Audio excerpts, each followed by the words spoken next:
Pregnancy టైంలో ఎక్కువగా vomitings అవుతూ ఉంటాయి. ఇట్లా ఎక్కువగా వామిటింగ్స్ అవ్వడం మంచిదేనా? ఇది మీరు తెలుసుకోవాలంటే వీడియోని ఎండ్ వరకు వాచ్ చేయండి. మరిన్ని మోర్ హెల్త్ అప్డేట్స్ కోసం మన ఛానల్ని సబ్స్క్రైబ్ చేసుకోండి. హెవీగా వామిటింగ్స్ అవ్వడాన్ని మార్నింగ్ సిక్నెస్ అని అంటారు. ఎక్కువగా వామిటింగ్స్ అవ్వడం మంచిదేనా అంటే కొంచెం వరకు నార్మలే.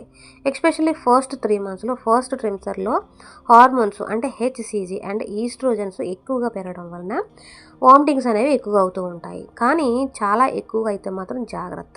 తిన్నది నిలబడలేకపోవటము, అలాగే నీళ్లు కూడా తాగలేకపోవటము, వెయిట్ తగ్గిపోతూ ఉంటే, చాలా బలహీనంగా అనిపిస్తూ ఉంటే ఇది ఏమవ్వచ్చు, హైపర్మెసిస్ గ్రేడరమ్ అవ్వచ్చు. అప్పుడు డాక్టర్ని మీరు కలవడం అనేది చాలా అవసరం. ఏమి చేయాలి, మీరు ఎక్కువగా వామిటింగ్స్ అవుతూ ఉంటే కనుక కొంచెం కొంచెంగా ఫ్రీక్వెంట్గా తినడం అనేది మంచిది. ఇంకా ఎంప్టీ స్టమక్తో ఉండడం అనేది అసలు మంచిది కాదు. ఇంకా వాటర్ అండ్ కోకోనట్ వాటర్ కూడా తాగడం అనేది చాలా మంచిది. ఆయిల్ అండ్ స్పైసీ ఫుడ్స్ మీరు అవాయిడ్ చేయండి. ఇంకా మార్నింగ్ లేచాక బిస్కెట్స్ తింటే మీకు హెల్ప్ అవుతుంది. అలాగే సింపుల్గా చెప్పాలి అంటే కొంచెం వామిటింగ్స్ అనేవి నార్మలే. చాలా ఎక్కువ అయితే కనుక మీరు డాక్టర్ని కన్సల్ట్ చేయడం అనేది మంచిది.